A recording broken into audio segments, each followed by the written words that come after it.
Beekeeping, the OZer style. Water your bees. Next approach. Here is my next approach at watering my bees. And I realized I needed to be more responsible to the bees. They needed a reliable source for water. You know, if I take a nap or something like that, the other method I was using, hand to mouth every 15 minutes, it was leaving them high and dry without the extended feeders. So this allows me to be more comfortable with my obligation to keep my bees watered, and it also gives them a better place to find water. It's a larger pan, easier to get to, big rock that I put in here so they do not drown. A week or so ago, I popped my cherry and bought my first 25-pound bag of sugar in my whole life. I don't use sugar. And but yesterday at Sam's, when we were going down that aisle, I grabbed two 25-pound bags of sugar like it's no big deal. Because these ladies like sugar water. I use 6:1 concentrate. You know, there's 6 parts water, 1 part sugar, and they like that. I've had plain water out here. They don't care. They don't care. And they don't care. I want to talk a little bit about. I did mention the other day about preventative stuff when you're cracking your hive. Go big. You know, get a good smoker, get a quality smoker, get a tall one, so that if you need to, you can have a lot of smoke. I don't know. You can't use all the things you can use, lint and all that stuff in your dryer. We bought the damn fuel, so you know it goes with it. Maddie, you know, we ramped up. Maddie got us this on the internet and that. It's a really nice smoker, and we did use it when we cracked our hives a couple weekends ago. To move things around and check for cross combing. When I keep a standing 5-gallon thingamabobber of water. Inside here is water. Also, this is good. We just by having a chance. Maddie's mom years ago in her wisdom, I think paid only like $1 for this at some garage sale. Got this beautiful cast iron pot here. If you need to, you can dump your smoker in there if things go awry. Respect smokers. Don't burn the place down. We also found that whenever we cracked our hives, that along with the smoker being effective for getting the bees back down between the spines, that Maddie had found, you know, when she could walk the closing board up to the ones she stacked and walk her brush down in between here lightly, and then bring them together. And she uses that effectively too. So we only use our smoker once, and I have not felt a need to use our smoker. Maybe we're lucky, maybe we're idiots, I don't know. As far as the spines go, you can see that if and when you start using these spines that we have run wax on here, also seated on ends. We have right now inside our hives, for what it's worth.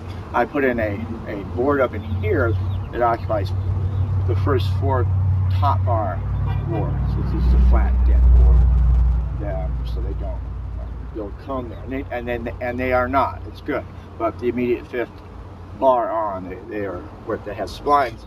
They have been readily building comb in here. You can put your ear to your hive and hear what's going on. I realized that from hearing my bees when it gets warm, when it was warm a couple of days ago, that I need to ventilate. They're having a problem with ventilation. The kits that we got, they don't have holes. You can't see, maybe you can't see. They don't have holes on the top here, so I'm gonna, on both the other side and these sides, you know, drill some holes in here, put some wire on it, and hope to help out with the ventilation. There's no bottom opening on these top bars that we have. The top bars that we have, I call it a shallow pan, in respect that our bars only, the width is only like 15 and a half, 15 and 3/4 and it's only like 10 inches deep.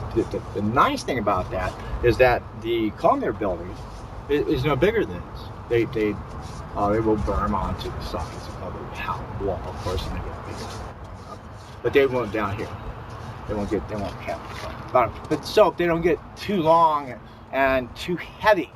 And we're in Colorado, it can get super hot, and if it gets too warm here, that your comb can just drop off the top bar. It's too heavy because the bees make such a good job of building comb. So keep that in mind, or that's a benefit of the shallow pan top bar 4-foot long hives that we have. The hives are set up to face compass north. We did that, believing that would help. And for what it's worth, our bees, both bees, seem to pour in from the east side. If you face that much further here, they come in from this side. They come around this way, and leave. So even where like that, the place over here, you can see them walk around here and fly around, come around. The place over there, they almost have it direct because of the nature of the blue plates we currently have out there. The bees are starting to discover these pans, and they've only been out here 2 hours since I did this. They will discover them over there. It's not on camera, but over there, my extended feeder, the plates are running out of water. The bees are moving over to the extended feeder, and it almost looks like they're, to use a petted swarm. There's a lot of bees on that little teeny extended feeder we have. But they'll eventually find this here. No. I love you people. You bee people, bee enthusiasts. This is the OZer. Take care. Oh, for poops and grins, I forgot to mention. Got stung a couple days ago. I was stupid. I didn't look where I was reaching, and I got tagged. It wasn't one of our bees. Not to say my bees can't sting. These are Italian bees, and they're very, very, they're very nice bees. But the bee that I got stung by had a full black abdomen, dark abdomen, and it was not from our hive. But boy, it just didn't like me accidentally touching it and stung me proper. I made a mistake of leaving a stinger in my finger. I should have taken that immediately. I'm stupid. A couple weeks ago, I got stung back here in the middle of doing something stupid. Didn't have time to go mad. Worried about it because I had some of the bars that stuck on the lid when I was lifting up the lid. Blah blah blah blah. But out of curiosity, I kept the stinger in. I left it in. I'm an idiot. And eventually, even the stinger, the base, and the sacs fell off. And all that. But my hand swelled up real bad into here. It was impressive. And matter of fact, it's still swollen. And you can see where the sting, where the poison had just drained my finger and ruptured all my blood vessel stuff. My guy's kidding.